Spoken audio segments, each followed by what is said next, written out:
Hello, everybody, and welcome to the Baka podcast.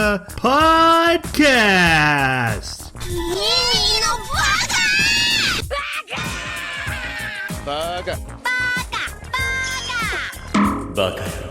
It's amazing how every time you open your mouth, you prove you're an idiot. Hello, everybody, and welcome to Baka. We are an anime podcast. Every 2 weeks, we watch an anime. We talk about it on this podcast. We turn the discussion over to you in our comment section. We like to pretend we're a book club. We are not, because we watch TV. We watch some great animes. We watch some bad animes, and we'll soon discuss what this one was it's in our subject title bar. But first, let me introduce our co-host. We have the James Bond to my Lechefe, Jeremy. Lechefe. So, he would be Matt Mikkelsen from Casino Royale. Okay. It's been so long. I don't remember. AKA the guy who hit James Bond in the balls with a rope. Okay. Yeah, that's entertaining. Okay. Can I be the claw to your... You don't get to decide. You be quiet.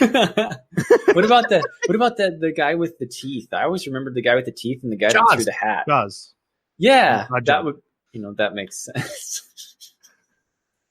Names that are so clear and easy to remember. By the way, Oddjob was the cheat character in GoldenEye. I do remember that. People would run around as him and throw mines on the wall and stuff. His character was slightly shorter than everybody else. It was harder to hit in the head. Yeah, I remember it. Yeah, absolutely. So yeah, doing pretty good. Just finished a major move of everything over. Haven't had time to do much of anything other than moving. So you can see the Home Depot box in the background. Guys, a big Baka. Congratulations to Jeremy. He got his home. Woo! Yes. And got his internet hooked up in time to still be on the podcast. Right. I thought he was going to take the week off. And he showed up like he's committed. I am. I'm not going to miss one if I can at all help it. I actually got the internet hooked up. Actually got my computer set up and tested yesterday. So it tested this morning. Yeah. I wouldn't have. I'm a little tired. All right. Here. We also have the Theon Greyjoy to my Ramsay Bolton, Jason. Okay, I know both of those. I don't. Oh, you're missing a certain special part. Let's just say both these characters tortured both these characters. Yeah. One got hit in the balls. One lost. Like Rochambeau style? Let's have sausage for dinner. Yep. Not great. No, not good for you. But how are you doing? So much better now. Yeah, I dove back into Dauntless and having a blast with that. And for those who don't know, it's Monster Hunter Lite is basically what it is. A lot less time actually researching and more smashy smash of monsters. And free to play. I think that's free to play. Which I did buy the Hunt Pass because such a whale. No, I know. It was on sale and it has some cool stuff. So they're always on sale. There's no regular price with these things. So has it given you a satisfactory advantage? I mean, for what you paid, do you think you got your money's worth? Because I know we played quite a bit free. There's one time mechanic that is completely optional that did help. Past that is like a bunch of cosmetics and like in-game stuff for crafting the potions that it really didn't help that much. But for games I do free to play that I invest a lot of time into and I feel is a decent value, I will kick money to them. Just out of support, right? Said the whale. My name is Troy, and I actually started that Amazon show Good Omens. It's been really good. I'm only about halfway through it though, but it's been pretty funny. It kind of gives me, it's not as silly, but it gives me Hitchhiker's Guide to the Galaxy vibes with that British humor and the way they kind of view apocalypse and stuff. Oh, this is the one where you have the angel and the devil? Yeah, the angel and the demon are trying to hide the Antichrist so that the world won't end because they enjoyed their time on Earth too much. I heard they're not going to continue that show. Well, it's based off a book that's only so long, so there's no okay. there's no room for a sequel. It's just goes until they fail and the world ends. I think. I don't know. I'm only 3 episodes in. They're not doing so well so far. Mm. It's pretty entertaining though how much they suck at their jobs. Okay, now we have to talk about this anime. Speaking of suck, whose name is Magical Girl SpecOps Asuka, which is the first problem is I read it as Asuka, but they called her Asuka in the anime. So even last time we had an episode, I pronounced it wrong. Off to a great start, anime. All right, so Jeremy picked it. No, Jason. No, picked don't you put Damn this it, on me. I was not gonna correct you. Jason picked this, so I'm gonna have him start. We're gonna do our non-spoiler reviews. Jason, this anime that you chose, how did you feel about it? Gotta rub that in. Right. So I watched a couple reviews and I saw the score on it, and the synopsis hooked me because it had such an interesting idea behind it, and I did not like it. It was everything that I don't like in this kind of anime. Jeremy, how about you? Yeah, I saw a lot of potential. There were even a couple of moments where the story seemed like it was going to take off and go somewhere interesting, but there was a really bad collision of moments where the comedy just didn't fit the melodrama, and the serious tone and setting that it was trying to establish, it just undermined for itself. I remembered that there was a long time ago, it was Orson Scott Card, yeah, and he was talking to I don't know, somebody who was going to fund his next book or something, and he had an idea and he wanted to go with this idea, but it was very complex and he hadn't had a lot of experience yet. And the person that he was speaking to told him, you need to just try other things. Don't write this. Hang on to it. Come back to it when you're ready. And I think that's what this is. I think that this anime has a great potential, but the writing just isn't experienced enough. Or maybe I'm being too generous. Maybe it's that the writing has not a great intention. That comes through. Like, it doesn't necessarily want to tell a story that's so melodramatic and serious, but maybe wants to be a little bit smutty. So I don't know. Not great. And I think it leans more towards that just from the outset of how the characters are drawn. Yeah, I agree. In a not as nice of way, I watched this and felt like a 13-year-old who thinks he's very deep and very mature wrote his concept of a dark magical girl anime, and that's what we got. Like, there's gore in it that's gratuitous and non-plot serving. There's sexuality that's very much the same. There's drama that's very much the same. Like, there's so many things that are just there to be there from what I saw. Check all the boxes. There's definitely some cool ideas in it. Magical girl and, post-war and post-battle, but also like becoming the next level of weaponry in the world. Cool ideas. And some cool visuals. Like there was some creatures that was like, that's legitimately scary looking. Some body horror that there's actually this really intense scene. I was like, this is really cool. And then they went even farther and ruined it. And we'll get to that. So like I said, if you like this, I'm not trying to insult anyone. As I was watching, I'm like, this is what I would have written at 13-year-old thinking I was really, really cool. Mm-hmm. Like, I love seeing big boobs and when people get their arms cut off, that's really cool too. So I'm going to have it both in this one scene. Yeah. I think that's the experience thing I was trying to describe, but that's a perfect description for it. Yep. We didn't know, but we should have given this very much a mature content warning. Yes, very much so. Yeah. I think the idea that I was hoping to see was actually laid out in one of the later scenes, where one of the soldiers, he comments, it's a pretty crappy situation that I'm the soldier, but I'm letting these children fight for me. Like that tell that story, and we didn't get it. So. Yeah. I would have even enjoyed the story before, like when there were 9 of them, before there became 5. I would have enjoyed that. It would have been like Claymore. Yeah. Yeah. Anyways. Claymore's one of the things I'm very into. Like, this could be done better. Okay. Yes.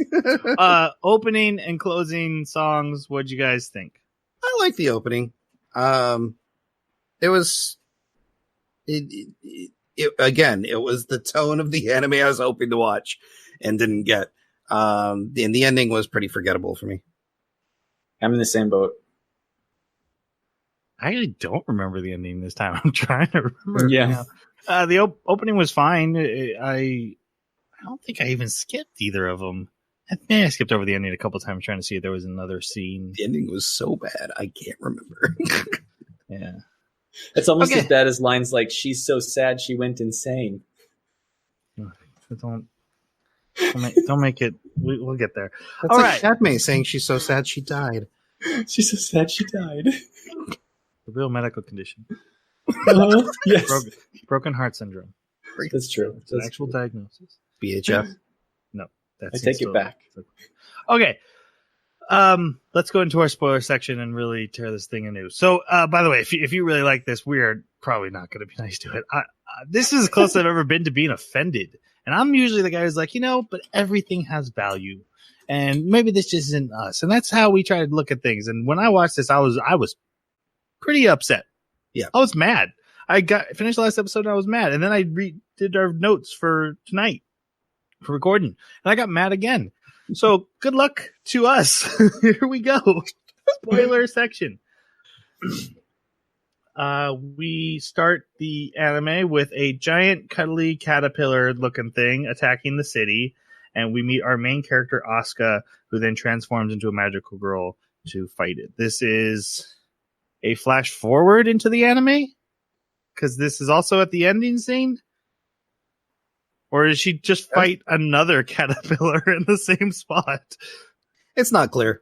Okay. Yeah. So this is a good time to talk about our main character, Asuka. What'd you guys think of her? She's our magical girl, kind of got promoted to leader due to everyone else dying in the war. Now has, I'm retired. Yeah. I wish I had remembered what she said exactly, but it was something like, I've done so much fighting in middle school. I've done enough fighting in middle school for my entire lifetime or something like that. And I remember hearing that. I had to write it down because it was so bad. So what'd you guys think of her? She was okay as a main character protagonist. And actually, a lot of the actions and decisions she made kind of made sense for the moment. Like, strung together in a story, it's very incoherent. But, like, in that moment, of every moment, it felt semi-believable. And she was actually one of the few characters that you could kind of go along with in this story. But past that, she was a little too stoic. Just like, yeah. For grumpy's sake. Exactly. I kind of found her to be a little bit boring and confusing sometimes, just in the way that she, as her story would unfold, it started with her being very competent, but like you say, grumpy and stoic and everything, but not wanting to participate. And then you start to find out, oh no, she's the leader. She's a leader. And then you're like, wait, no, she's not the leader. She's kind of had to be the leader, but doesn't want to be. Like, what is she? Who's actually helping her when she goes into her PTSD moments, that don't last very long? And so as a character, she was interesting, but kind of not really interesting. That's not the right word. She was kind of bland, but she was present. Like, I don't know. I was really bored with her. Yeah, bland is probably the word that came to my mind the most. I kept trying to be like, okay, but what's her arc? What is she trying to learn here? Like, she doesn't feel like she can have friends. No, she's pretty cool with friends. Like, pretty off the bat, she's like, yeah, let's be friends. And then I need to protect my friends. But I don't understand what she had to like overcome in the final episodes, and maybe Yeah, it they're was saving it for later. accepting that she was a magic girl weapon for the military. See, and that's the part that I have the hardest time understanding, because like you'd think that in the big war that took place 3 years ago, she would have understood that she was a weapon for the military to protect humanity, you know? Her truth is that her fighting was always going to hurt the people around her. True. Yeah, like the way that a hero will try to hide their identity to protect their loved ones. Which is nonsensical, because in every situation, every time she decides she's not going to fight, people get hurt. But how does that make like if her truth is like, I need to accept that I'm just a weapon? That's a horrible theme to run on.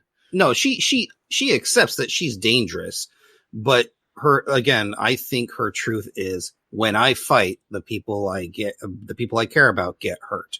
That's her truth. That's what she needs to accept to reach her actualization. Yeah, because she finally overcomes that truth and joins back up with with the M unit. Does she overcome the truth or the lie? You don't overcome the truth. You overcome your lie to get to the truth. Well, that is her lie. Okay. So okay. Lie. The lie is that if she fights, the people around her get hurt. Yes. So her truth was her fighting is the only way to keep people safe. Correct. Yep. Yeah. Especially those she cares about. I think it does make sense. Like looking back at it now, like it does make sense in a sort of like the pieces are there. They just don't really fit together very well. Like you can mash them together. They like the simple fact that like, why does she have that lie? Well, we are provided that when we get the scene of her history and that people close to her did die. And so you could see how that would undermine her and be like, I can't protect anybody because I can't protect those closest to me. I can see how the lie would develop. But it doesn't seem to have a nice coherent arc. It seems to be a very clumsy arc. It was reinforced with both of her high school, in the war, she lost, 5 of her comrades. One of them died in her arms. But then it was reinforced when both of her classmates ended up having horrific situations happen to them. And she's like, look, every time I'm in battle, my friends get hurt. Unfortunately, she doesn't realize, that if she wasn't there, her friends would have died. Yeah, because they were getting in trouble without her being present. And often, like, it had nothing to do with her whatsoever. Like, it was just the place and time. They were unlucky. Yep. Okay. I guess a lot of depth there, Troy. Yeah, I guess I believe you. You don't like it? I don't care enough to argue it. Fair enough. Troy gets a turn. So this anime, we kind of get some history. There was basically an invasion by what looks like teddy bears, basically magical death monsters that came into Earth. And so in a spirit realm, creatures came to help us. And they're like, hey, we can teach you how to make magic girls. And so we did, and we fought a giant war. We get a flashback to that war where the 5 of the original 11 are left. 9? Was it 9? Yeah. So only 4 died? 9. Yeah, 9. Only 4 died. So we see the 5 that are left, and they had to face the queen of the DSOS. They're called DSOS, these monsters. Interesting. In the dub, it was the queen. In the sub, I could have sworn it was the king. Yeah, they called the lava monster a queen many times. Queen. Yeah, they called him a king in the sub. Oh. I swear. Yeah. So then they go to fight it, and then we jump 3 years ahead. So the war has ended. They won the battle. And now Asuka is just a transfer student at a regular school. And while she's there, we're introduced to 2 other characters who are just normal high school girls who may or may not be super attracted to Asuka, but every girl in this anime is super attracted to Asuka for some reason. Yes, yeah, it's a Yuri harem basically. Like I don't think it quite crosses into Yuri, but it's trying. So these characters are Sayoko and Nozomi. So what did you guys think of them? And yes, I am pairing them together because they almost have every scene together. Nozomi was super irritating. And the other girl was irritating as well because she was crushing so hard. And I'm just,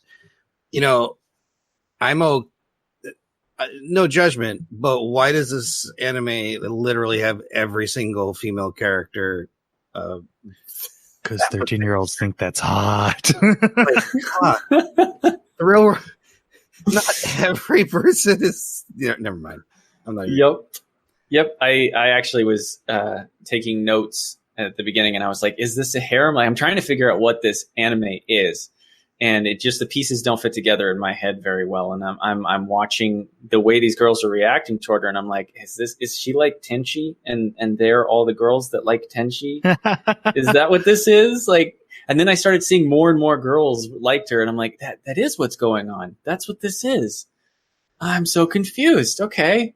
But yeah, both of them were Nozomi. Yeah. Nozomi was her humor. She seemed to be the one that was supposed to be the comedic relief whenever she was on screen, because they would have the pacing where it would be very melodramatic and very serious and have a lot of brevity. And then all of a sudden Nozomi would show up and just say something stupid and be like really energetic.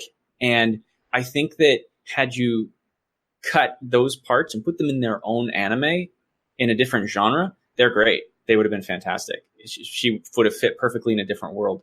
But the tone this anime was trying to set, and really I think that its primary tone was the melodramatic one. It wanted to really play on PTSD and develop that idea and see where it would go with the magical girl theme.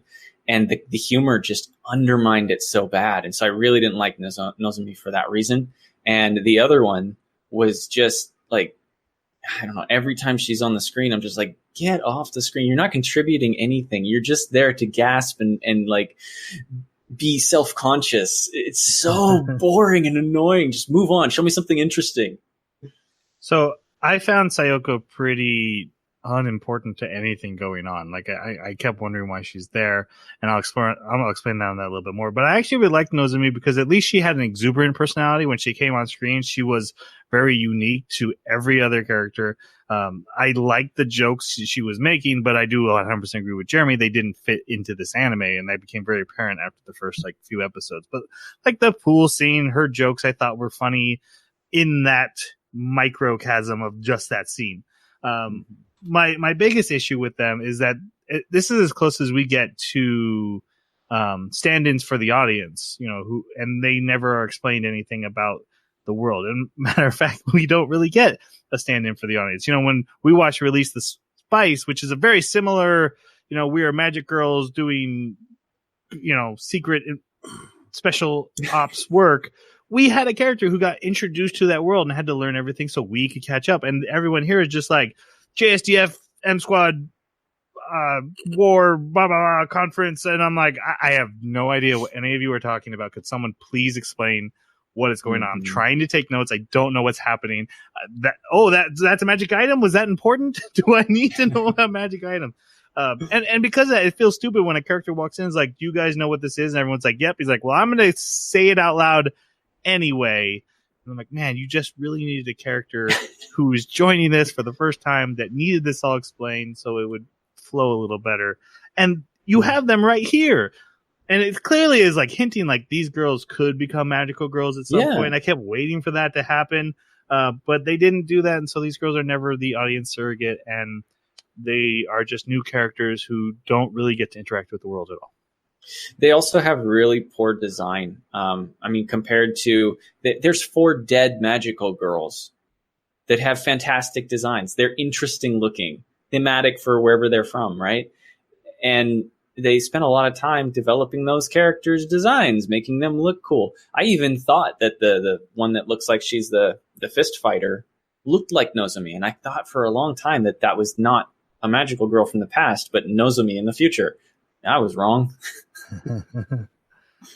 I I actually didn't like. I liked most of Medico's girl design except for Asuka's. Hers was. I was like, even her regular character design. I'm like, that's just a really bland, big-eyed, straight hair. Like she didn't seem anything special. And I was willing to be forgiving about the animation. The animation in this anime is awful.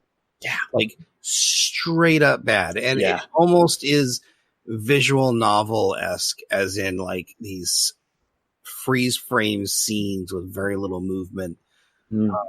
Almost like it's trying to be faithful to a light novel or a manga, and it's just bad, all of it. And Asuka's face, like I'm used to anime girls with large eyes, but dang, Asuka's takes up at least 58% of her face. She has like a double iris thing going on. Yeah, it's So so much weird. Yeah, I really don't like the way that they did her eyes, and they also did Francine's that way. And yeah, don't like that eye design. I did notice that like a lot of the characters had very different eye designs. I thought they're usually not that different within an anime. You don't see such drastically different designs. I liked the difference, the distinctness, but nothing else. and literally, you cannot be a female in this anime without a double D. Like, it's just not an important female. I mean, you could be even the non-important ones, even the ones Yoko running down the street. It's like what? And ordinarily, I don't think it would bother me, but I don't know. This anime doesn't do a good job with them. I guess is the only way I can think. Like it's blatantly using them very obviously. It's not subtle at all. There's no subtlety. And with your earlier point, it just doesn't fit the tone. I'm all for like, hey, let's have a busty anime girl anime. Hunter DxD, like, hey, this is super fun to watch. But then to also have, like torture and terrorist and death and drama. Yeah. It's like, what is going on here? These flavors don't mix. You're putting peanut butter with my soy sauce. It's weird. Yeah. Oof. Yeah. Well, that can work. Have you ever heard of Thai food? That's true. There's a scene basically where they bond, these three characters we've already mentioned, because there was a rude man who threw a cigarette down and he was rude to Nozomi, and then Asuka just comes up and like almost breaks his arm. And they're like, okay, now we're all friends. Yeah. It was so petty. So petty. Learn to be a freaking adult, man. Said, turned it up to 1,000. Said the 13-year-old writer. I'm convinced. Then we get, and he'd already showed up in a flashback, and this character in the English dub was voiced by, I never remember his name. The guy who does Vegeta and All Might, and I love his voice. And actually, when I heard him, he does the narration at the beginning, and I was like, oh yeah, okay, I'm into this anime. This is going to be good. He is 10 minutes later, I'm out. He's basically Asuka's handler, and he leads his own task force. I did like that Nozomi immediately accused her of being a hooker after school. Yeah, I was so confused with this kind of stuff where it's like, wow, these are the topics that these magical girls are talking about and schoolgirls? See, I like that. Not joke. Used to this. I actually chuckled at that one. But this is the character Izuka. I did want to touch on him really quick because I have some things to say. Did you guys have any thoughts on him? He only has one arm. He does only have one arm. He's the most exposition we get from anybody. Yeah, he's got automail. I was confused. I'm going to say that a lot because this anime just. But we initially get introduced to him in this flashback of the end of the 3 years ago war, right? And then far later, and it seems like he's just a soldier on the battlefield looking over at the girls at that time with awe. Like, oh yeah, they're going to save us. This is incredible, right? And he's already missing his arm there in the field. But there's another flashback way later in the anime, kind of catches you by surprise. You didn't think that was what the anime was going to do, was give you this flashback. But in that, they're all sitting around a table discussing what they're going to do after a grand battle, and he's there, and if I remember correctly, he has a fake arm. I don't remember him being there. Was he there? Yeah, he was there. I didn't notice. I'm sorry. That doesn't matter. It matters because it breaks the continuity. If he lost his arm during the Great Battle, why did he have a robotic arm prior to the Great Battle?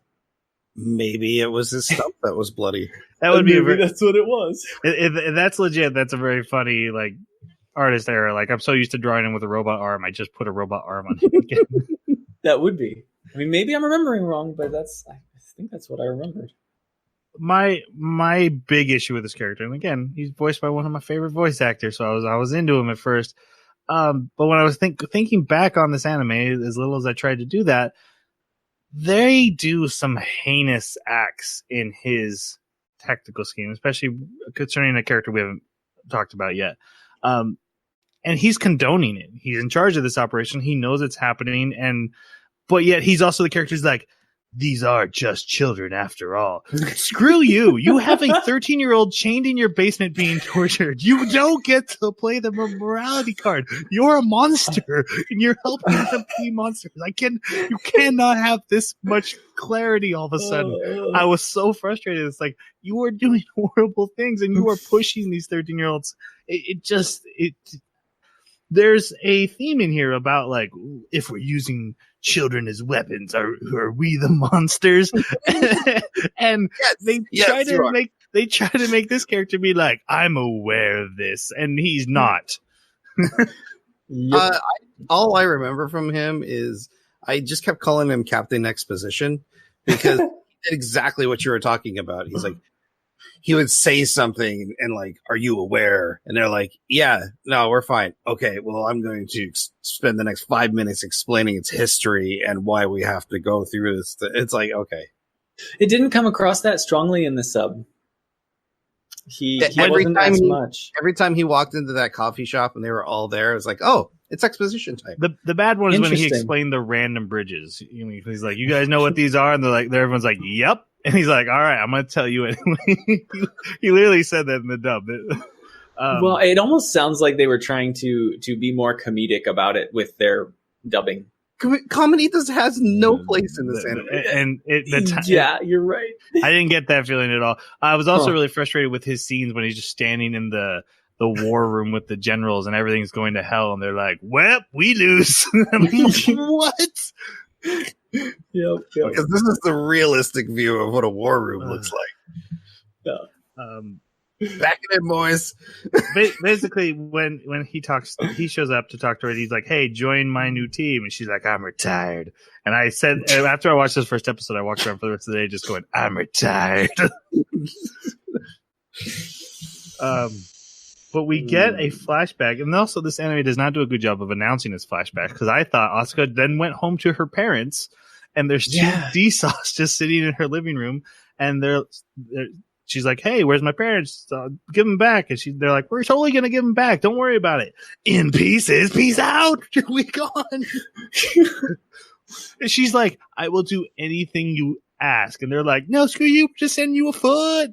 You can't stop us. What's in the box? I actually thought this was a really cool scene because I was like, oh, that's intense. Once I realized it was a flashback and what it was, I'm like, that's a really cool thing. It's kind of weird that they didn't take her up on her offer. They just did this just to be mean. That there was no like strategy or tactic behind this. Like we could control a magic girl. Well, like how neat would that have been like, they actually do send like the hand, right? But the parents are still alive and they're using them as bait or blackmail for her to not rejoin the military, right? Or to, just play good, or, they would force her into some bad situation later. Or she's the reason 4 people died because she was, corrupted by these D-Sauce. Right. And that would have been interesting. I was hoping that she went home after this encounter with him and this is what happened. Like she was expecting to go home to her parents. And so but again, that's an anime we didn't get to watch. I have a question. How old was she in this anime? Well, she's in high school now. I thought she's got to be like 17, right? Yeah, 17. I think 17 was the average age of all of them. So 3 years ago, she would have been 14. Well, she said middle school. That's when the Great War was. Right. So, 17 minus 3 would be 14. So And she had some. She hasn't changed since 14, and at 14 she was as developed. I don't understand. Do you think the art department was thinking that much? They should have. This is your responsibility when you're going to tell a story that spans 3 years. You know, you got to be consistent with your character development. They were developed. Right, there's even a point where one of the girls says, "Sure, I guess I think these are getting bigger," and she's like, "What is this anime?" All right, we're gonna keep going. The end of this episode, we see an armor car get robbed. It was transporting a prisoner. The terrorists come and rescue him, and they decided, like, let's just start shooting civilians to cause a distraction, because that's how that works. That's worked every time. Sayoko ends up literally being there when this happens, and Asuka then jumps in and goes Magic Girl to save her. Dismembers, cuts the prisoner like at the ankles. Literally cuts a dude into pieces. Yeah, like that's a little overboard. Which. So our minisode next week is going to be about gore, and because I was going to talk about it tonight, and I thought, well, let's just push off to the minisode. I think something like that can serve a purpose. I think it can be fine in an anime like this. It's just like Jeremy's pointed out, there's so many different tones that all of a sudden you see people falling off their feet when their feet are still there. It's like, wait, that is that what we're watching? I didn't know what we were watching. That feels out of place. Well, and I thought it was a neat representation of her power level, right? Like compared to normal human in a quick succession, you know, this dude is ribbons, right? Like that's neat, but you're absolutely right about the tone. It's like, wait, I thought it was a comedy. Oh, wait, no, it's horror. Oh no, it's a harem.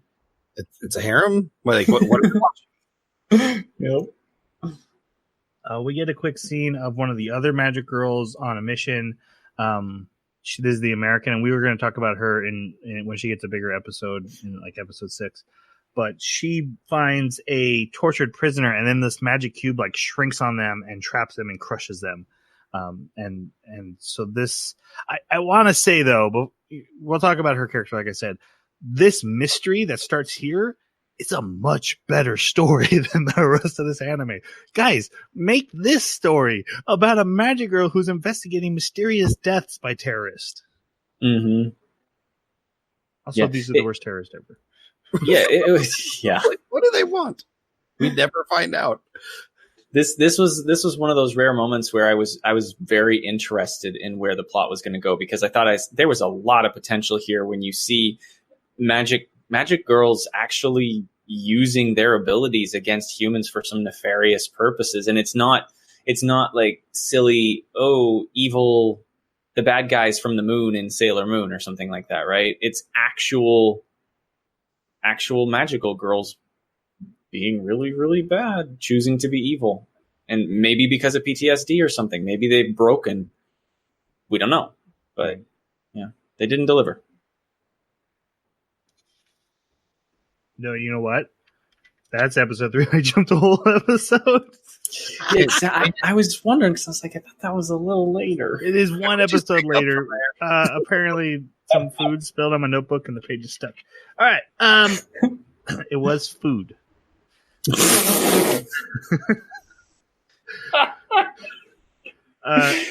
Izuka asks Asuka to join his team again after yelling at her about using her powers, and she's like, literally no one can tell it's me. Like, we have powers that make it so you can't tell who I am. Who gives a crap if I decide to use my powers in public?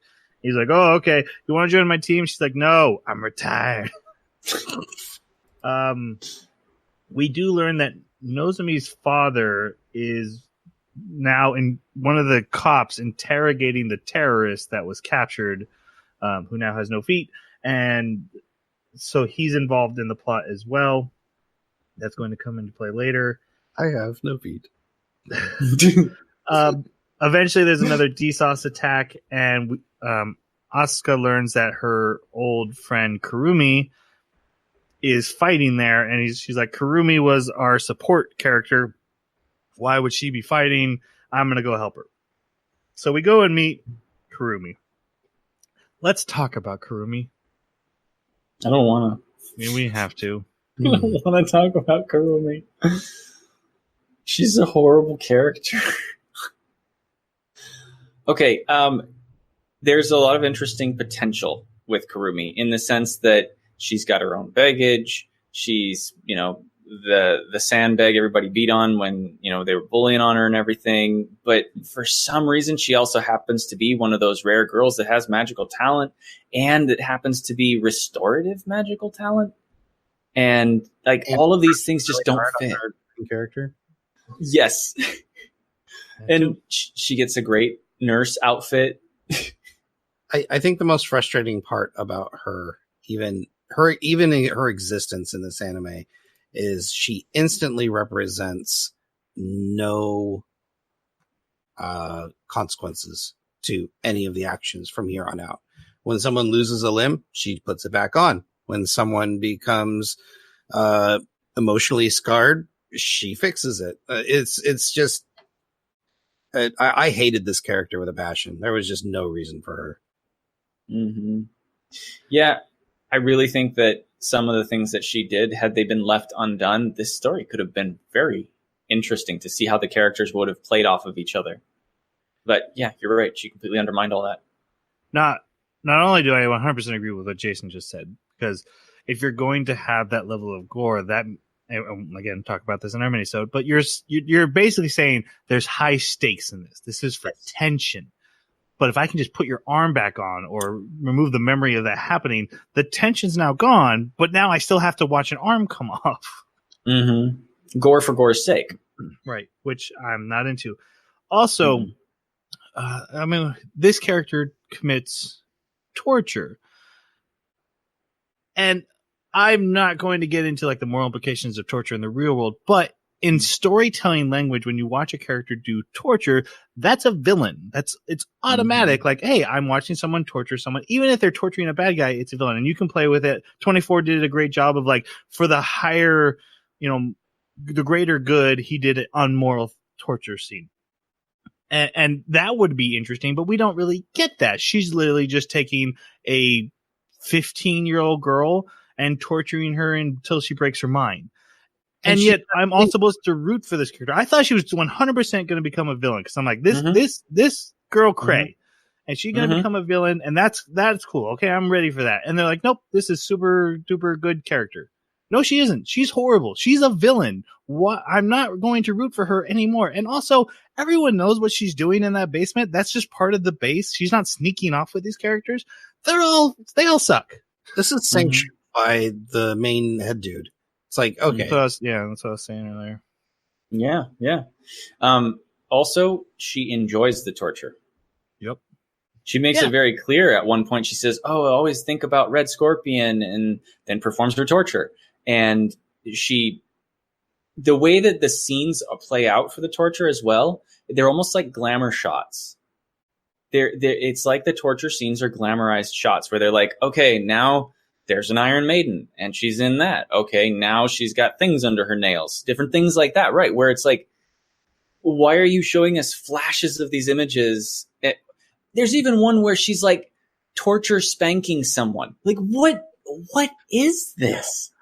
And even when someone isn't necessarily there's no reason to restrain them in a particular way. You know that they're going to Kurumi's basement because they get restrained in some strange, uncomfortable way that exposes all their vulnerabilities. Yes, there's a sexuality to the torture that is really disgusting. This is probably what offended me, the torture scene. Then we'll get to them. But that is actually where I got offended. And I don't get offended, but I was like, you can't have a good character committing immoral torture and then ask me to still root for them. That you just can't do that. It is storytelling language that between creators and audience that, hey, if you're watching a character commit sadistic torture, that's automatically a villain. That's just how storytelling works. You cannot break that rule unless you set it up and work around it. Like I said, there's ways to play with it, but you can't just do it and be like, you guys are cool with that, right? Everyone's cool because we saw boobs. and what's the one thing they've been preaching at us this entire anime? These are children. So not only do we have these gross immoral acts happening, but they're being performed and on children. Right. Mm-hmm. And then we're sexualizing the children because you pointed out multiple times they're children. So it's like, yeah. I'm in your boat. Sir. Yeah, it's too many layers. The characters become psychopathic. Right. And I thought, like I said, Kurumi has a psychopathic layer. I was like, okay, I'm into that because she's like, I was on the hero side. Literally, all my trauma has warped my brain, and I'm a bad person who just happens to be on the good side. And that was eventually going to come to fruition, where Asuka was going to have to fight her best friend and their PTSD would kind of have to battle each other almost. That was a cool concept. That's not what we get. Kurumi's like, no, I'm part of this team and I'm here to support you. And everyone's like, yay, be part of our group hug. I'm like, no, she's so scary. Yeah. Instead, they all stand by as people get wheeled away in these weird, sexual, exposed, vulnerable positions. Also, her powers are scary as hell. Like, that would be a character, person I'd be afraid because, like, one stab and she got you. Especially because she loves to emphasize how that needle and the concoction that she uses, it heightens all your senses, both pain and pleasure. And you're like, I know what this anime is now. I get it. I understand. It's not anime. I've seen enough late night Japanese TV to know. That's right. I do want to say, so in the scene when we meet her, she's fighting this D-Sauce by herself. She hits it with an injection of acid, and its entire flesh gets all bubbly and stuff, and it's really creepy and scary looking. I thought this was a really cool design of one of the creatures. I was like, okay, that's really cool to see. So I will give him kudos for that.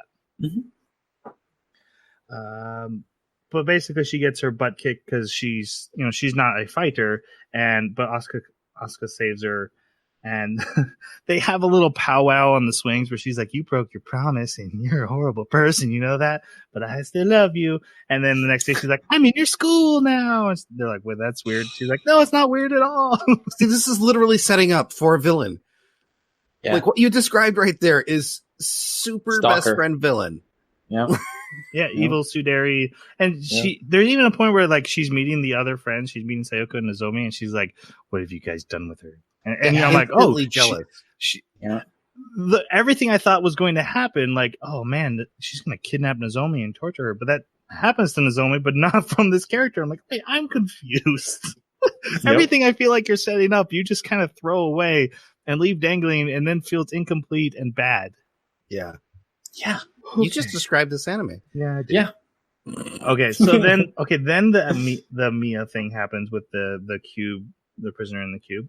And then, like I said, Kayumi meets everybody.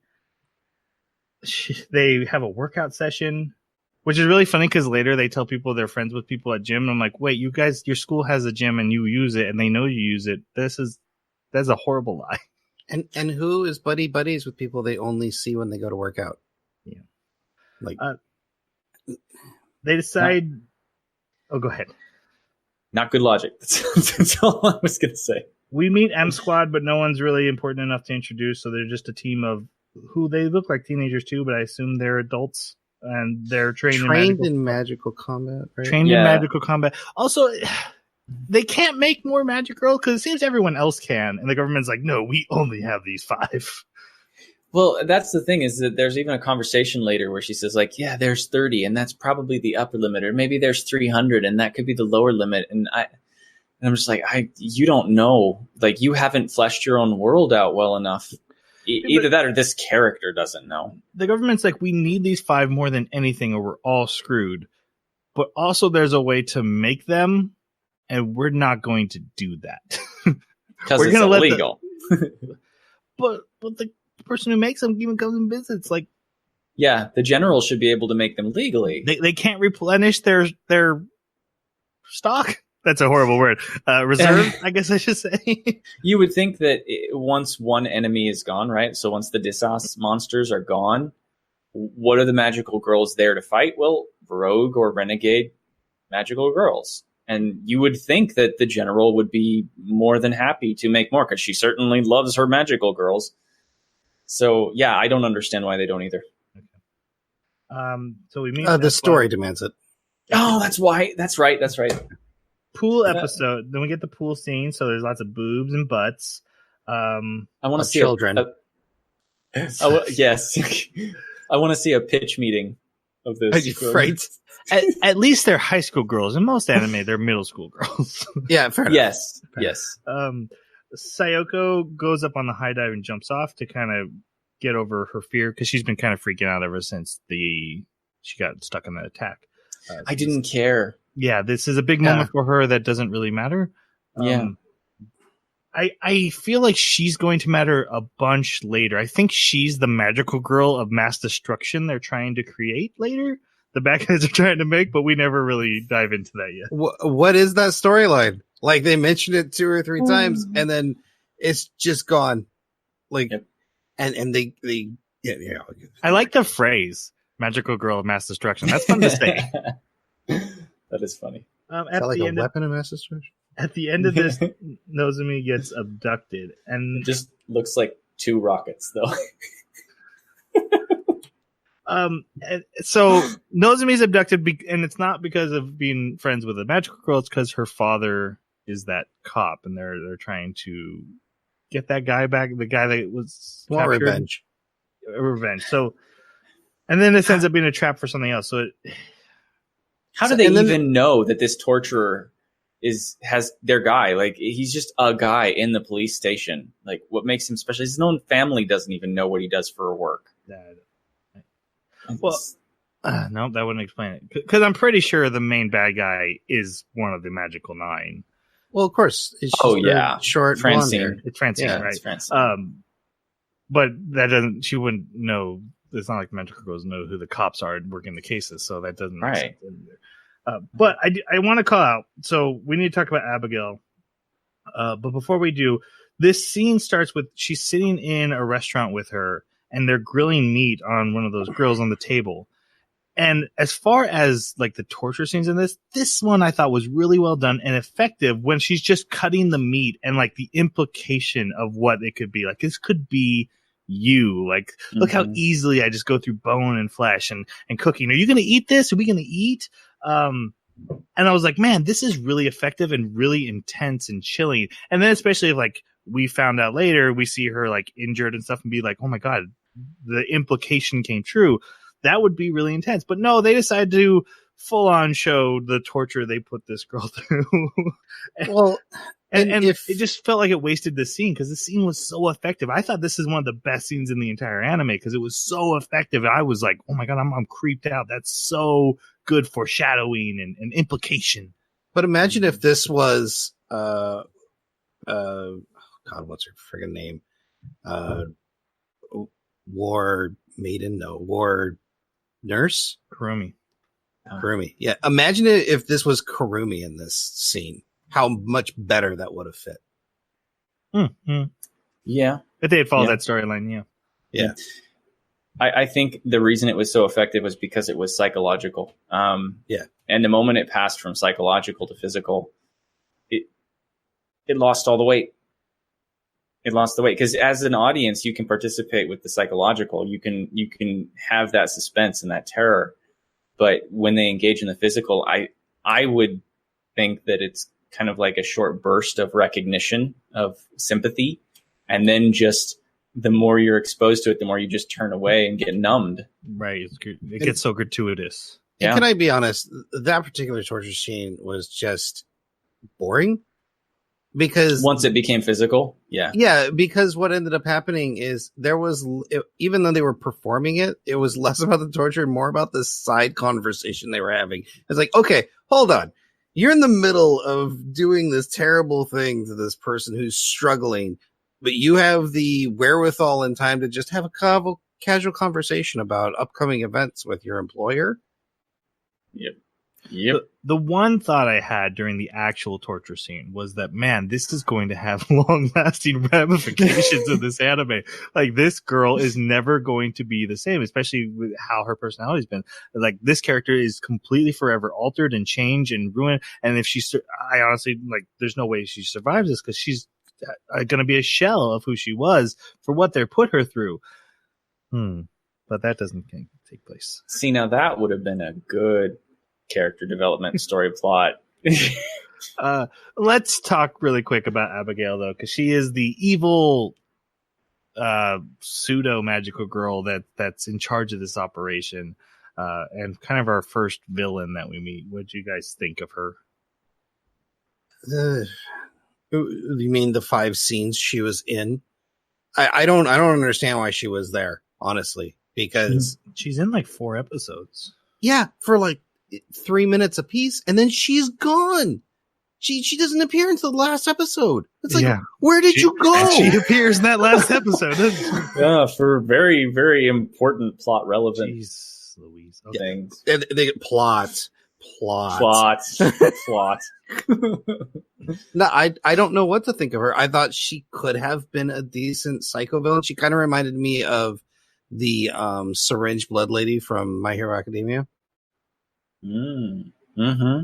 Like her attitude and the way she went about things and her obsession with her weapon. But yeah, I don't know why she was there besides she's evil.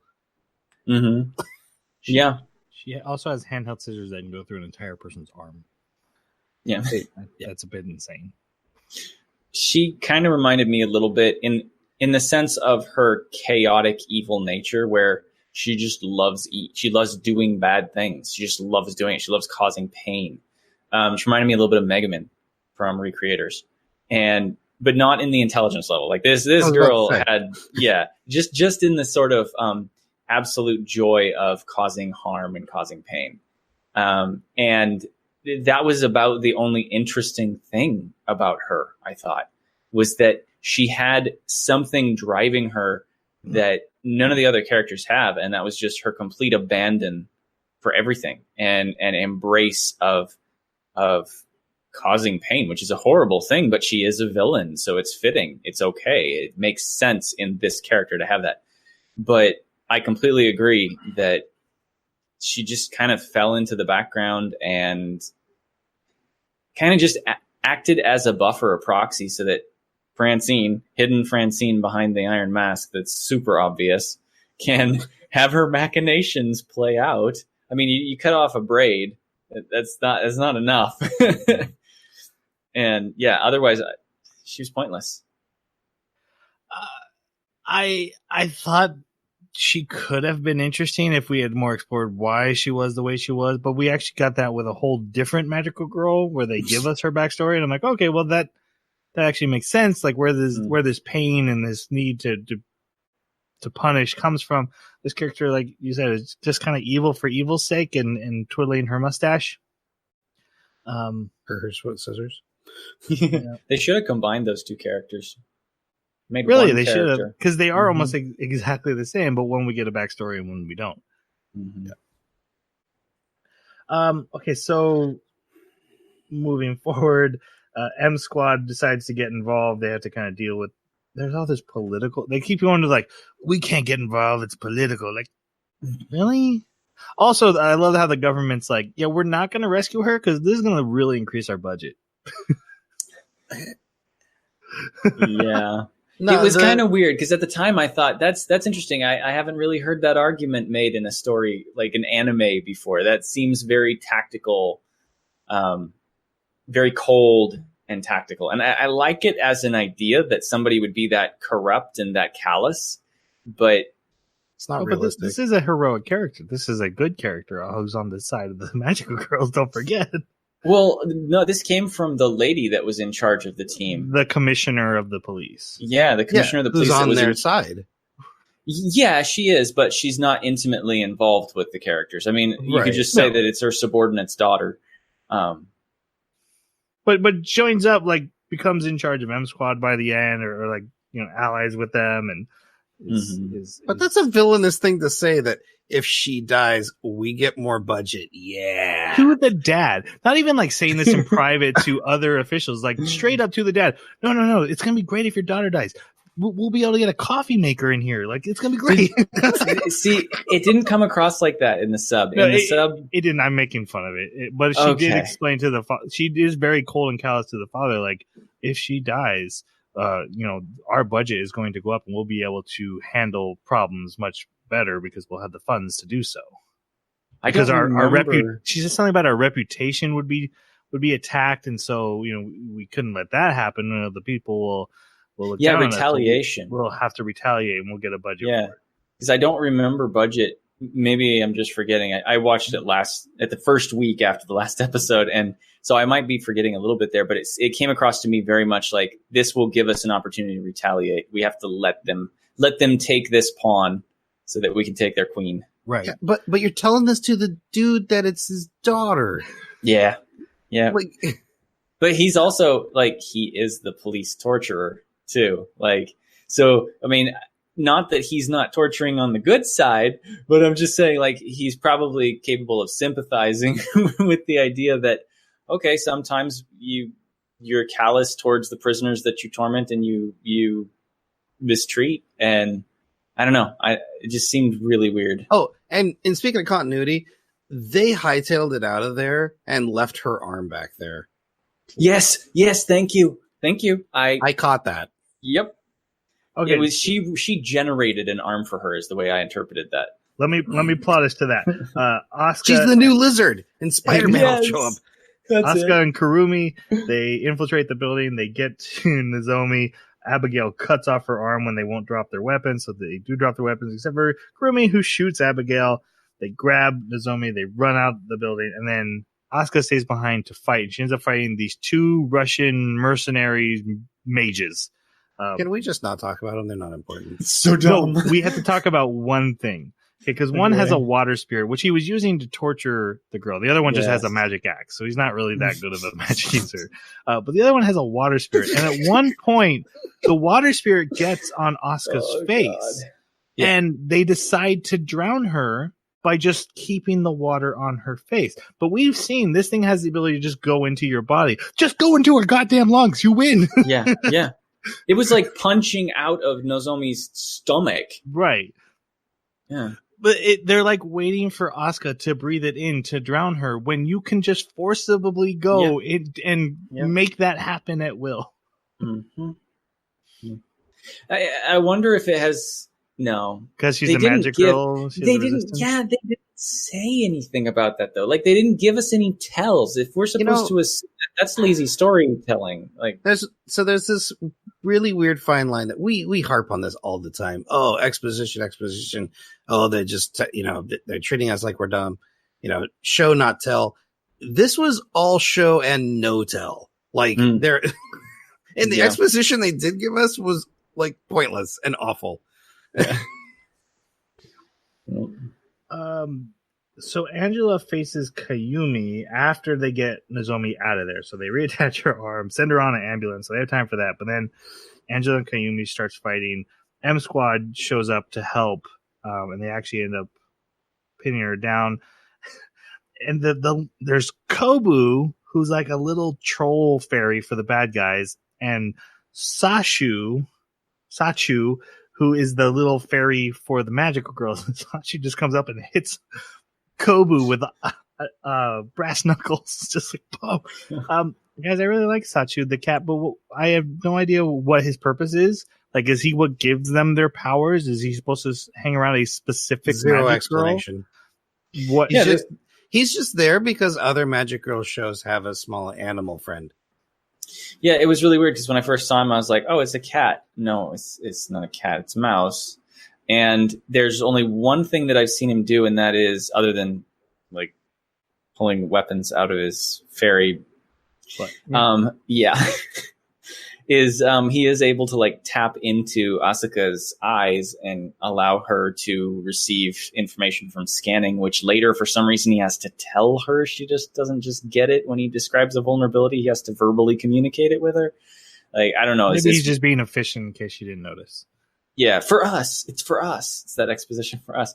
But the thing that bugged me too is that only these fairies weren't consistently present with every magical girl. You had some that were with the good guys, some that were with the bad guys. And also sometimes the Disas faction didn't seem to be teddy bears. It seemed like maybe the teddy bears were weapons of the Disas, and the Disas were in fact goblinoids. Because there's a group of goblinoids later that show up that are clearly not with fairies. it's just really, I don't understand. It's so confusing. The goblin ones piss me off because there's a scene where they're trying to rape a girl, and I'm like, what? Yes. Wait, why? Yes. You at first we're told they want us for our energy, but they also want to rape us? Yeah. But then this, I thought the same thing, and then I was like, "What is this? Just playing off a Goblin Slayer? Like, what is going on?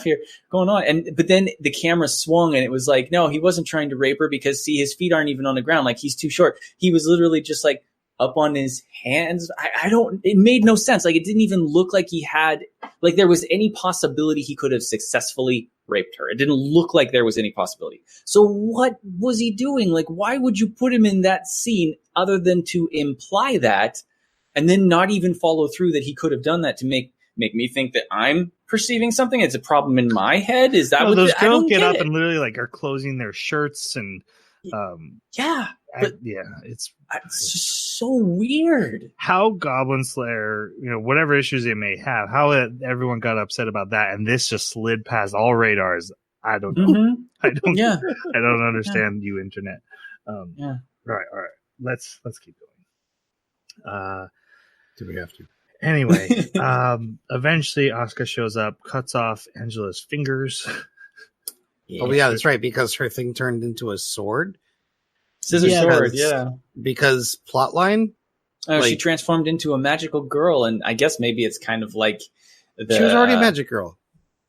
Oh, she was running out of magical energy.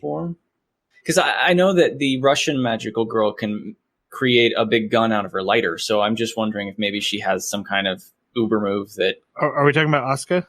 Yeah. No.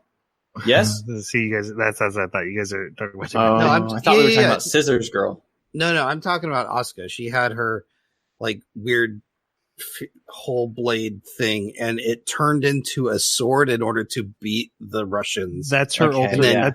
That's her ultimate move. Her knife turns into a sword that can break through any defense, but it uses all her magic power, or at least a huge portion. Right? Yeah. So yeah, it's like her final move. What's weird is that move, what she yells, like magical high calorie roll up or something like that. That's this. I know. It's the same exact thing that Karumi yells later when she pulls off some kind of magical attack. Is she just pirating it, or is she actually? Or is that all a standard? Of them do their. Anyway, a magic cube stops the fighting, and Queen appears, who is the main villain of our series. And like we've said, it's pretty obvious who she is, but she makes it so the bad guys get away. Why didn't she just crush all of them right there? Mm-hmm. She got a cube because she has machinations. She's coming back. They go to visit Nozomi in the hospital, and she freaks out. She has PTSD real bad. So like, let's just erase her memories of the past week. And ended up that makes sense. And Asuka's like, we can't. No, actually, that probably makes sense. And it probably does make sense. But from a storytelling point, like I said, now everything has no consequence. So you just made me watch all that for no reason. When they tried to play it off like this is some burden for Asuka. That, she had this friend. She was going to be friends with Nozomi. They were going to go to movies together. Now Asuka's going to stand on the bridge and let the movie tickets fly off into the wind because she's so sad that she doesn't get to go to the movies with her friend. And then her friend will show up with movie tickets and everything's back the way it was. I'm like, God, I hate this. I was hoping let's save a little bit of this story because they did this whole like replay of the past week and they were showing moments from the very first episode. I'm like, Nozomi's going to wake up and her and Asuka are not going to be friends anymore. She's not going to remember Asuka at all. Not what happened. No, she shows up with new tickets and is like, oh yeah, that movie. I think we should go to that. But let's also not forget that nobody else at her school realizes she lost the week of memory. So she would be like, hey, let's do that. Like, we did that 3 days ago. What are you talking about? And that never comes up. It's just completely only does she bring up past week events with Asuka and never anyone else. And only once. Like, she doesn't bring it up again, and it doesn't plague her. It doesn't bother her. I thought it was strange. I thought she brought up the pool, and then she brings up the movie. She's like, let's go to the pool. I love going to the pool for the first time of the year. Yeah, but I don't think that's the same as bringing it up to discuss that something happened and you don't remember what it was. Like, you've lost a week. I would think that that's a huge, like, mind for a character to suddenly start doubting everything and wonder, well, what happened and how did I forget it? And why is no one telling me? Yes. Guys, we can't steal other YouTubers' catchphrases. I know, he's awesome. He is pretty funny. Okay, now we come back to Mia, who is back on the case of the missing scientist and is looking for his brother now in Japan. So she's getting sent to Japan. She learns Asuka's back in. So it's a good time to talk about Mia, the Texan, whose special weapon, of course, is a gun. I liked her. Her. I thought she was, again, another story thread that I really wish I would have seen that anime instead of this one. Her doing special ops operations against real terrorism in, I assume, the United States or somewhere else.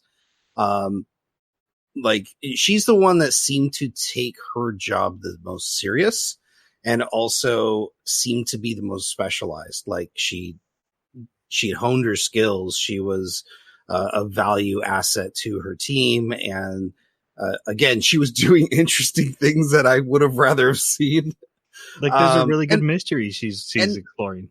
And her personality fits that bubbly young person, but I'm also a hardened soldier. Like, it fit really well. She was probably the best designed character out of the bunch. That's exactly what I was thinking. She was the character that didn't seem to have some kind of major development flaw. I really liked this character. I liked her ability set. I liked how she used it. Like, she had essentially the ability to just have a see-through walls radar.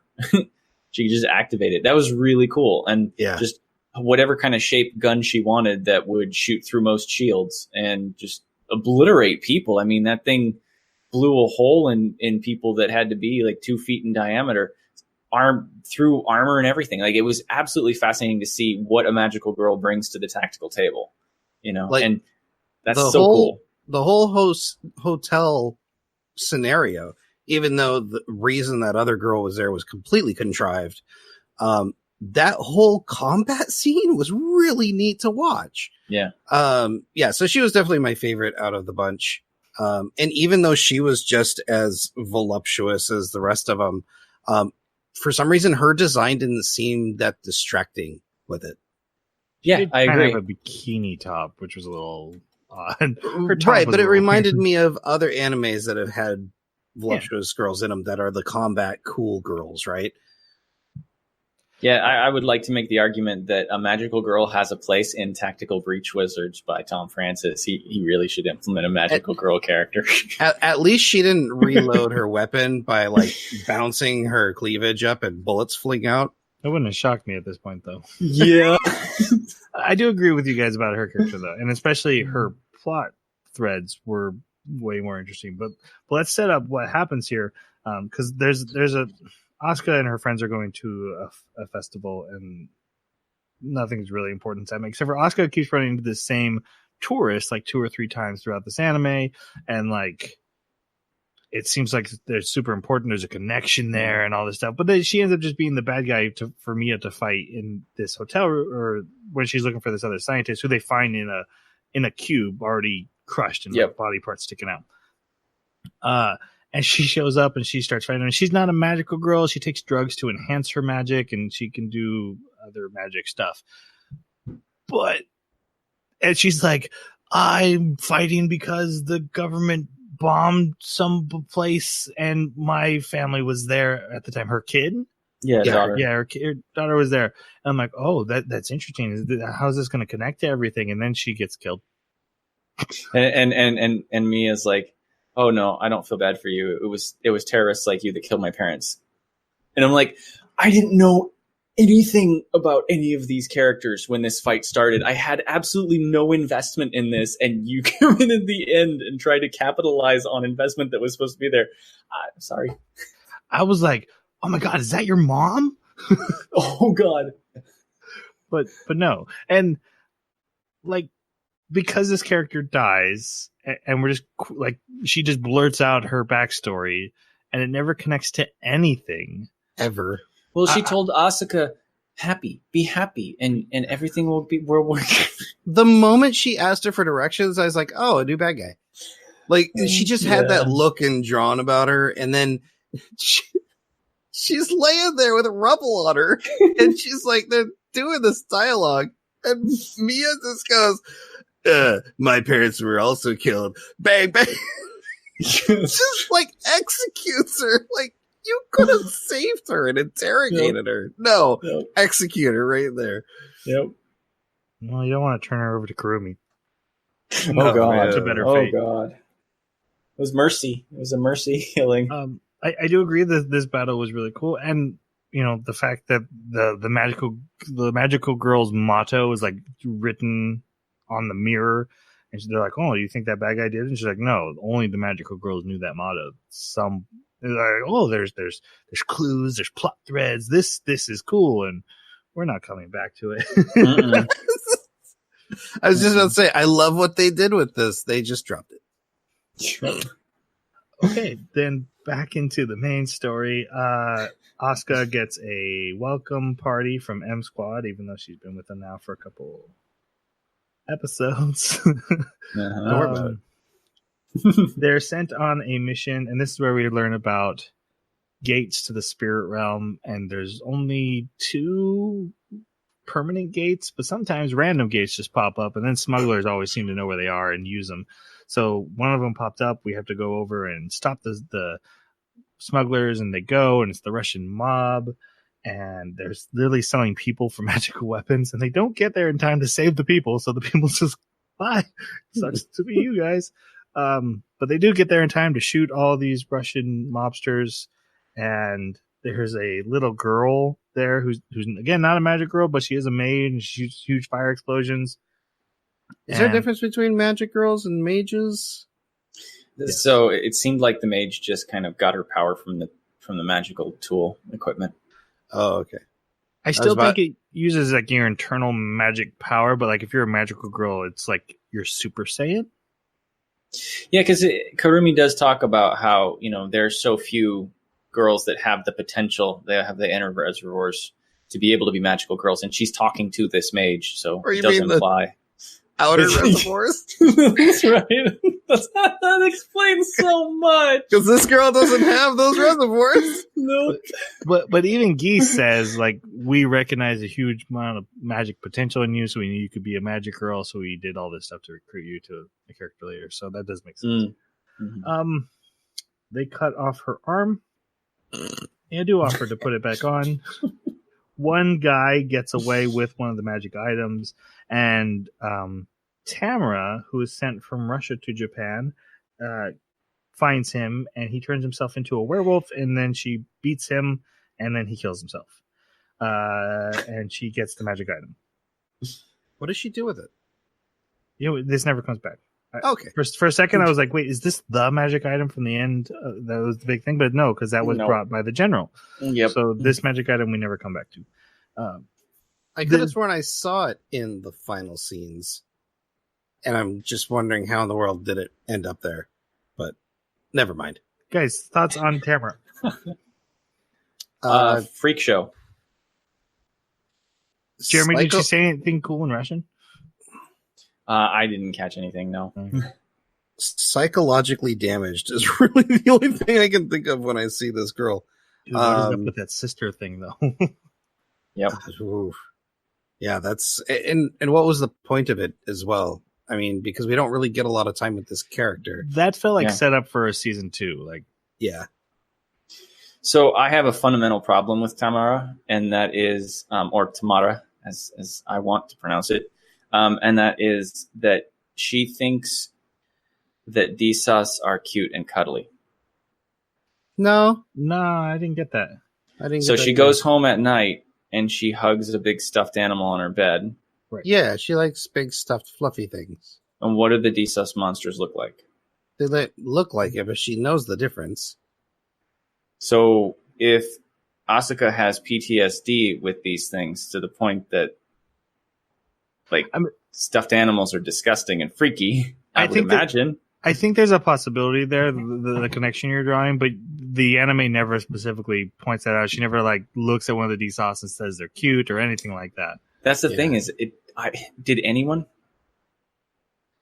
Was anything explained? No, let's move on. Well, but like, did anyone ever look at a stuffed animal and make the connection that this stuffed animal looks like a DSOS? Or is that just an uncanny resemblance that only we as outside observers pick up? Well, the reason I think it's horrendously inconsistent is the very first episode.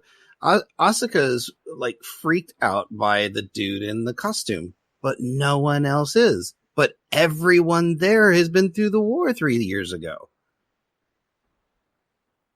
Like, why would that be a profitable business if everyone was terrorized by these things? Mm-hmm. I just don't get why she's hugging him. That'll never make sense to me. She's psychologically damaged. Yeah, it's freak show. And also, from her point of view, she didn't see that in the later episode. Mm. She sees her sister.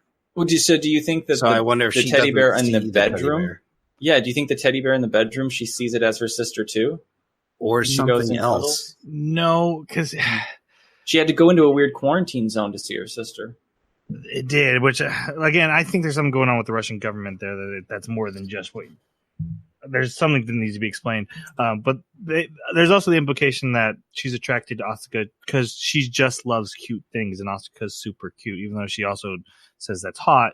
And Right. kind of humps the teddy bear too. Yep. Let's not worry about that, though. Yeah, let's. This is Guys- how you learn what this anime is. Guys, we then meet the character Geese. What did you think of him?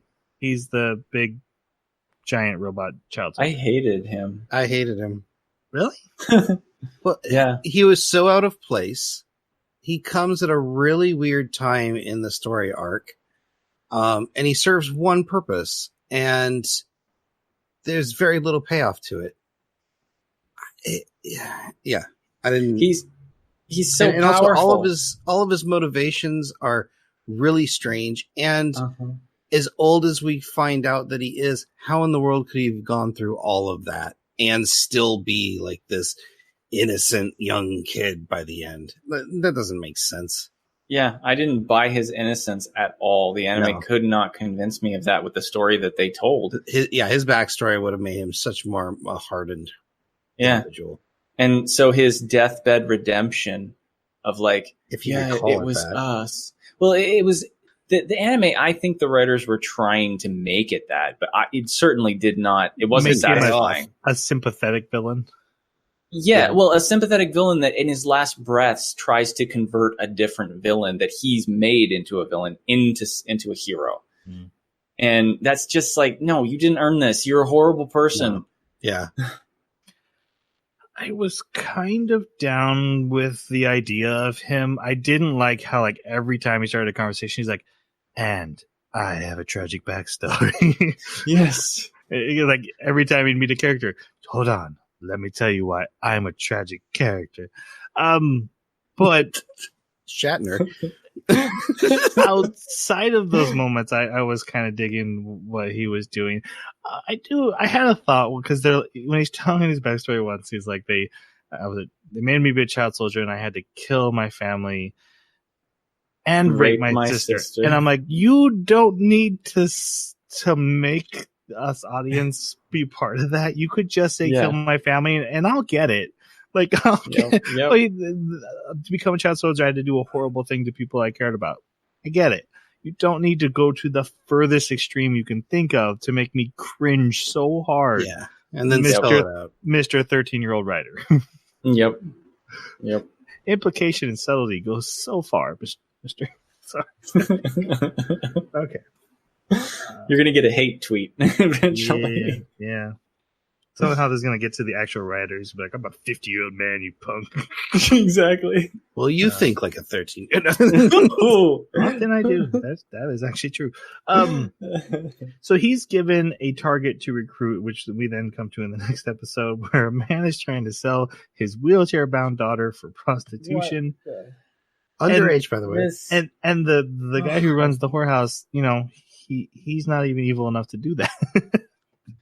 it's just, again, the tone just doesn't seem to fit. Like, this comes after scenes where the other characters are having moments of innocence. I don't remember the specifics, but I remember that the characters were getting along and they were just having like day-to-day activities. And then we jump to this scene where it's like, yeah, underage, wheelchair-ridden, one-legged girl, but she only needs a mouth, right?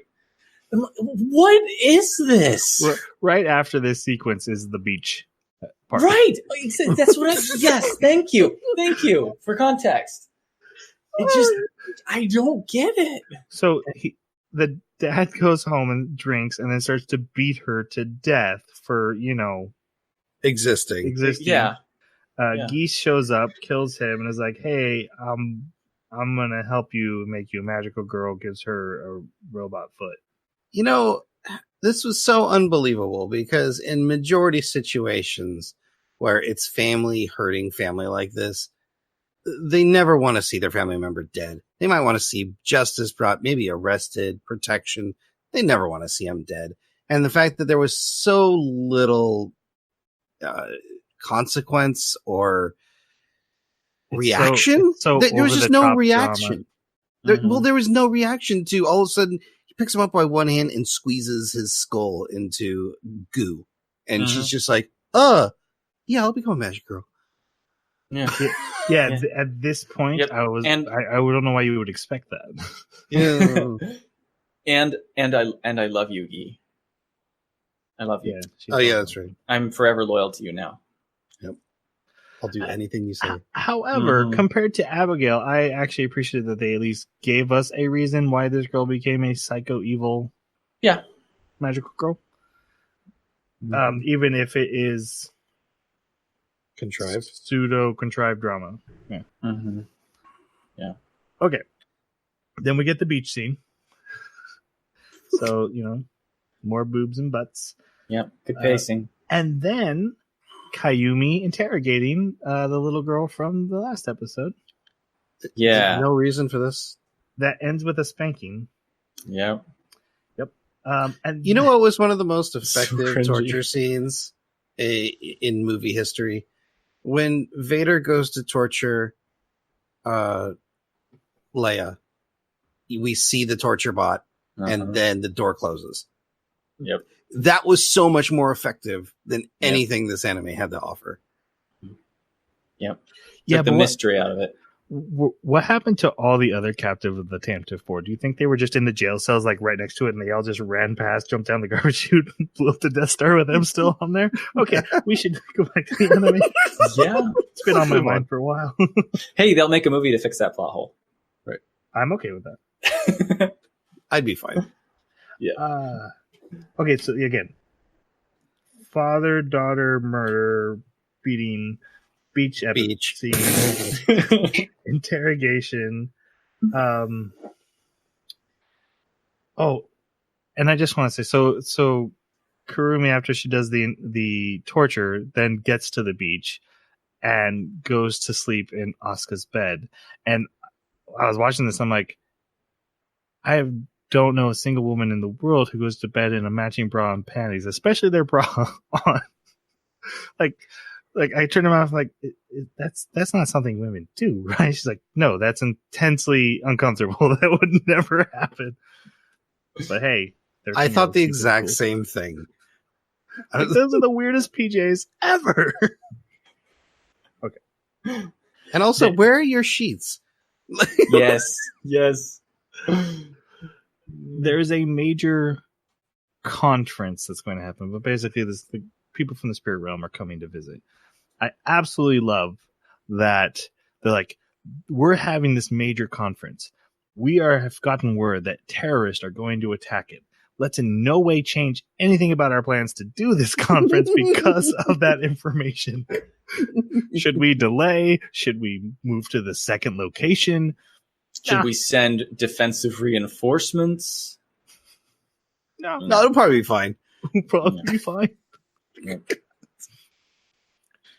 And usually in stories like this, there's the character who's like, hey, this is a bad idea. We should do something. And then like some blowhard, no, we are fine. We have 3 magic girls. But no, everyone is okay with this. Everyone's like, terrorists are coming? Yeah, okay. We got this. No, yeah. What? Would they not? Of course they're coming. Okay. Jisaka, who is the girl that was from earlier, she's now a magical girl working for Queen, who they call the brigade commander, but it is Queen. I'm pretty sure it's the same person. Yeah. Okay. So now she's a magical girl. Mia and Tamara join up with M Squad, so they're going to be at the conference too. The other girls at the beach learn CPR. There's a whole thing about that, which 100% thought like, oh, this is going to come into play. Someone's going to die and need CPR. And no. No, it was just there to get some awkward guffaws as the girls imagined kissing. But they're like, you're taking this so intensely and important, and I'm trying to learn. I was like, oh, this is gonna come back. This is no, that's not the message that came across at all. Those other girls were like, oh, you're like going way too far with this. It's like, hold on, why would you not take CPR seriously? Like, in what world where you're training to save someone's life, you don't take it seriously? I didn't get that line. Did not make sense. I didn't get the impression. Like, was this when Asuka was doing it, or when? Yeah, Asuka was doing it, and then there were just two random girls we'd never seen before. We're like, oh, you're like taking this way too far. You're taking this too seriously, or something like that. And I'm just like, don't forget, Nozomi and Sayoko don't even know what CPR is at 17 years old. They're like, what is a CPR? Is that something you watch movies on? Apparently, it's making out. Okay. So yeah, I don't even know why I mentioned that because it's not important. It just shows the horrible pacing. Geese brings the tragic backstory of Chisato, not Kasaka, Chisato, is that she was like this karate student, and then these random drunk teens drove into her mom and her leg, and so Geese brings the drivers, those teens who barely got punished at all, and is like, hey, kill them, but you have to make it last. You can't kill them right away. You have to take 10 minutes or something to kill them all. And she does. Per person. And so that's her passing her test to join the team. These were the 4 human beings that were in the transaction at the random portal. Oh my gosh, they were. Mm-hmm. So who were are you 100% sure? Because it seemed like 100%. Spirit. Sorry, is Queen? Man, they must be working with the DSOS 100%. Like she's on their team. That's what it seems like to me. Yeah. It's so weird. Yeah, especially since the DSOS are sometimes just things you throw out and they become a giant monster, and sometimes they're smart things that kidnap your parents and send them back in pieces. Yeah, exactly. And sometimes they're Cenobites that can use magic. Yep. Yeah. Asuka and Kurumi have to go to the conference too. They're called off their vacation because General Tabata is coming, and we meet General Tabata, who is stupid. Basically, this powerful spirit woman who gave not that powerful. No, sucks. She's horrible. And then I really expected something better from her. And you get this stupid chibi scene of pushing Asuka into her chest, and it's like this is so out of place. And you just had a man beating his daughter to death, and now we're back to boobs. Yep. Okay. Yep. Geese and Chisato and some special forces GSOS are scouting the conference. High level stuffed animals. The conference begins. Tabata brings them new outfits, which are really just super skimpy swimsuits. And that was funny because that was a reference to Kill la Kill. Yeah, it was funny. That was the one thing in this show that I really liked. And a new powerful item that she's like, you can't use it now, but you'll know the time. Do we ever find out what this item is? I just miss it? Nope. Okay. It's something that magnifies a magical girl's power. That's all I know. And then basically the DSOS attack starts. They attack both the base. They attack the town. They decide, okay, let's get General Tabata back home. But they somehow manage to destroy the gate at the same time. How? they said there was a bomb on it, but how did they get the bomb to the gate? Especially, it would have to be on the other side. Which, that just is very Deus Ex Machina, because we never see the other side. Like, it never matters. Right.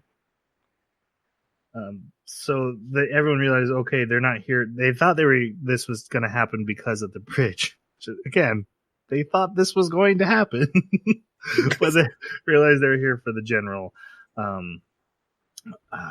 Okay, there's a bunch of fighting. What was weird is the army guys kept going like, this is going really well, but at the same time, Geese and Chisato are like, this is going really well. I'm like, okay, one of you has to be losing. This is weird. Yep. Mia volunteers to go to the town and defend there, so she goes off on her own. Tamara defends the base on the outside with the soldiers, and then the other two just go wait with the general down below. Stupidest thing I've ever seen.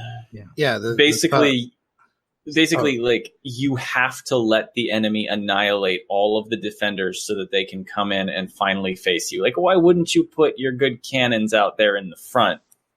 Or have all four of them attack him at the same time. Does Tamara teleport at one point in this plot line? Doesn't she just, like, appear downtown all of a sudden?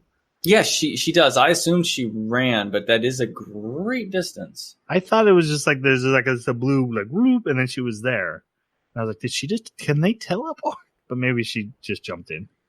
That could be.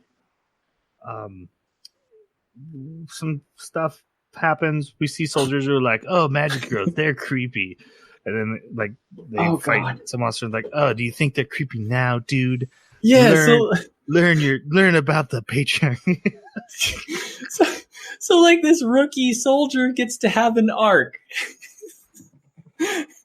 He gets to have an arc about how, oh my god. Because they haven't told their theme well enough in the story, they need to literally have, and Jason called this out, the rookie soldier go, I guess it's just not okay to have child soldiers.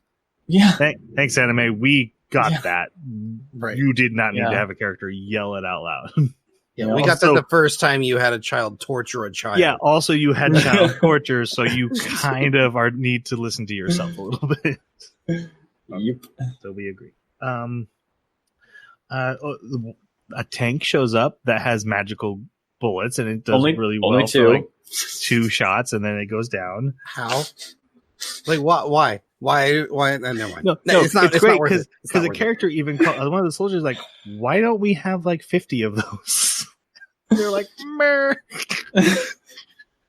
Well, because we the only bad guys voted. wouldn't be able to get inside if we had more than 2. So. Oh, that makes sense. Right. Nozomi hurts her because Nozomi and Sayoko are in town, of course, and so Nozomi hurts her ankle, and Sayoko helps her, and they actually end up running into Mia later, so that works out for them. Oh, Sayoko found her courage that she wasn't going to run away anymore. Yep. Oh god. Yep. Even though she's still completely useless. So that character arc we haven't touched since the High Dive episode has come to completion now. And we never cared about it then. Full circle. Mia gets shot, and they act like that's an important thing, and it's not. Nope. The main gate eventually falls. Asuka gets really sad because she's like, people are dying, and then Kurumi, the psychopath, is like, cheer up. And she's like, all right, that's a good point. You've convinced me.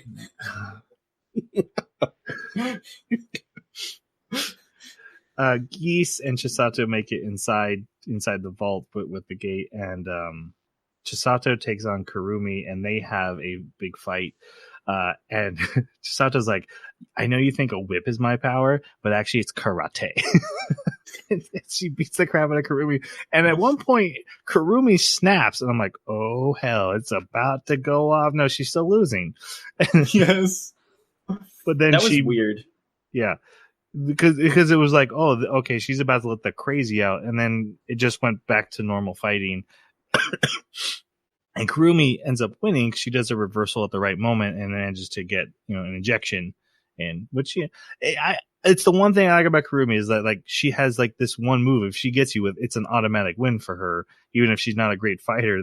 Her little needle, and it's not just like, it's whatever she wants it to be. It could be truth serum, memory eraser, acid. It's always the same color. It's always green. Yep. Yeah, this is one of those things where like the anime seems to have subverted my expectations, but I don't know if I'm happy because I mean it is the trope that the character will always be like, "Oh, now you pissed me off," open my eyes wide, I'm coming at you. And to have her fail immediately after that is definitely a subversion of that trope, but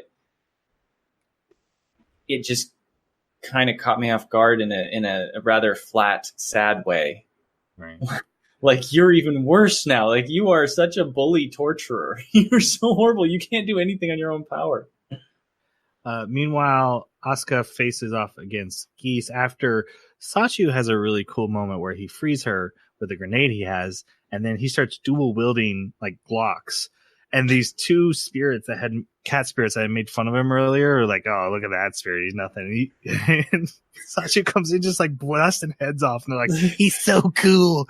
And I'm like, "What anime is that from?" So, it was funny, but it didn't fit anything else that was going on. No. She gets her butt kicked by him until she realizes she needs to find his weak point, and then Sachu finds the weak point, and so she uses her sword, beat a defense attack. After losing an arm, she loses an arm. But again, I saw her stand up without an arm, and I'm like, hey, I bet you that's on in the next 20 minutes. There you go.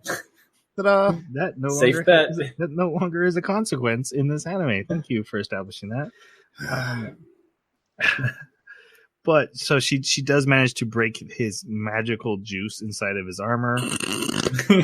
That's what it is. It's like, I know, but just you saying it, like it didn't hit me when I was watching it, but you just like explaining it in his magical juice. I couldn't help myself. But then he calls out like, you have one hand and you just buried your sword into me. So yeah, you broke my armor, but what are you going to do now? And then Izuka runs in with a rifle and he's like, hey, remember that magic axe from earlier? I saved it. And she's foreshadowing. Like the power of Thor and yes. God of War. Hits him. There you go. Hits him so hard, he literally, the child and spine pop out of the armor. Okay. And then as he's dying, Chisato's like, I'm sorry I lost. He's like, I'm sorry, we're the ones who killed your mom, dude. Like, my bad. Anyone want to hear my sad story before I die? I was a child soldier. Just so everyone knows, I was a child soldier. I was had a really sad life. Oh, and by the way, die. Yeah, they were all innocent. Yeah. And then Jeremy's favorite line that Kurumi says about Chisato as she lays on the ground. I can't remember it now. She's so sad she's going insane. Yes, yes. She's so sad her mind broke, or she's so sad she went insane, or something like that. Yeah, it's bad. And then they tie her up on this stone that bends her over for sexual gratification. Right. And wheel her off to be tortured. Tabata... I actually, I took a screenshot of this and sent it into the chat as like, this is the essence of this anime boiled down to one shot. It's just Chisato strapped over this big brick. And let's remember, she's a child.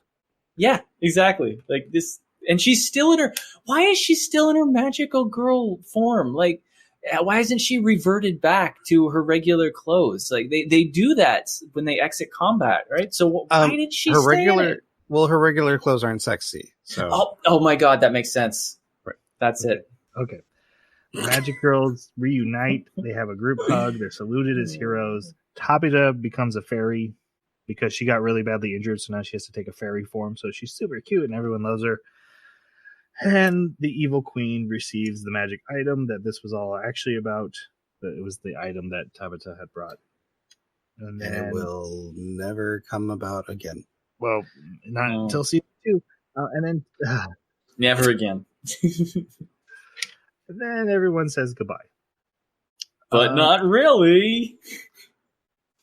So then... But there's still one more episode. Right. Yeah. Things that happen in this episode. I'm going to say them all, and then we can just talk about it. Okay. I won't interrupt. Asuka struggles to write her report. Mia gets info on the dead scientist, so sure, she gets more info on her investigation. Kayumi tortures Chisato. Sorry. Tamara unites with her sister, who is actually just a stuffed bear in a mental asylum. We meet Pepe, the other magical girl, and she's an assassin now. A mercenary. Whatever. And her boobs are growing bigger by the day. Yep, she's good. Yep, she's the one. Boobs now. She looks almost identical to the tourist from earlier. Yep. A week goes by. Nozomi makes everyone visit that maid cafe that's actually the base of M Squad.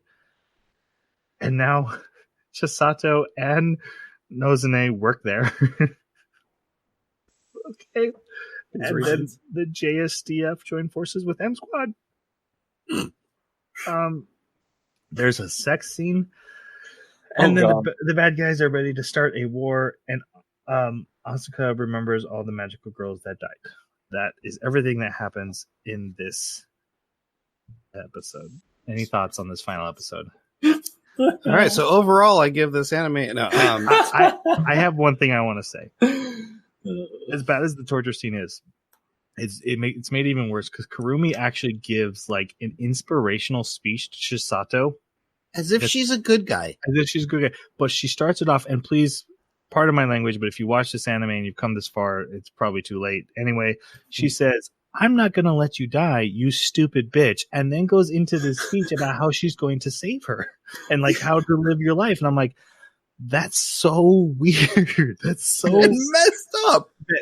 That fits with the themes and feelings of this anime just don't connect together. Mm-hmm. Yep, and it actually go on. Not only is this something like a diatribe by a villain, but if you are a heroine, you don't get to take the moral high ground and tell people how to live their life when you just got to not just torturing one person, but two people and having your torture victim on a leash. Yep.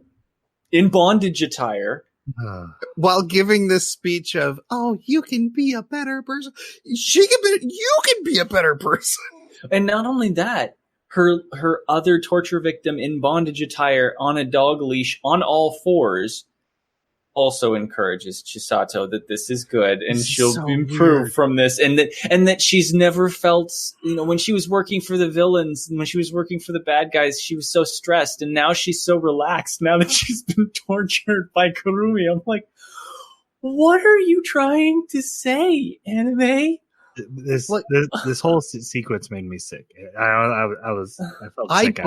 I bought it in the Spice anime where that younger girl was, converted to a good guy and worked in the cafe above. I bought that. Yep. This was just so wrong. Yep. That's the best word I can go with this. Because it's not a character like finding the seeing their moral values and the no talk jutsu of Naruto and like coming around to your way of thinking. This is literally you broke their mind and enslaved them to your side. Mm-hmm. And that's really messed up and not good for morals. I think we should finish. I think we should. Yeah. All right, let's go to our final reviews. Jason? Yeah. I give it a 2. It's a fairly low 2. The only reason I don't give it a 1 is there's so much potential for some really cool stories that I really would have rather watched than this anime. And it also brings up some really interesting ideas as far as this power dynamic with a well-loved anime trope. This just didn't do it. Between the weird tones and just the really bad storytelling and the animation was just wonky. It's a low 2 for me. Yeah, it's a 1 for me. I think this might be my second one. Not sure. But this was horrible. This was hard to watch. At the beginning, I was carried along on the massive flotillas for a little while. But when they took a turn toward the torture and then proceeded to just have this conflict of tones happening over and over again, and the storyline was just convoluted and confusing, and the art was constantly killing me. Just it's a mess. This anime is a mess. Love the concept. I love the idea. Execution, abysmal. 13-year-old Troy probably would have loved this anime, but old man Troy is giving it a 1. And I think I've bashed on it enough, so I won't add anything else.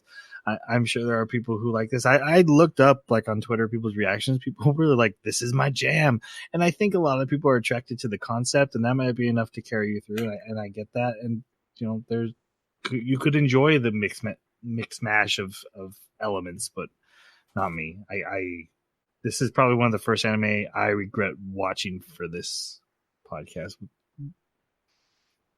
Well, there's one other out there, but yeah, Kiss Diver. I enjoyed Kiss Diver enough. It was unique, at least. Yeah, I'll give it that. Okay. Turds can be unique. Our next anime is going to be Skullface Bookseller Honda-san, which is a comedy series. It is short episodes, like 11-minute episodes. That's just the way anime sometimes does their comedies. And so we're going to experiment and see how that fits and how it affects the flow of the podcast. But I think this has come highly recommended. I know Mother's Basement did a video on it once. So we're going to check it out and see. I'm wondering if we'll get the manga references. I'm a little worried we won't, but let's find out. Mm-hmm. I'm excited. And I am excited to see the comedy of, what do you do when customers want to buy erotic manga and you have to help them? Okay, so that's what we are watching next.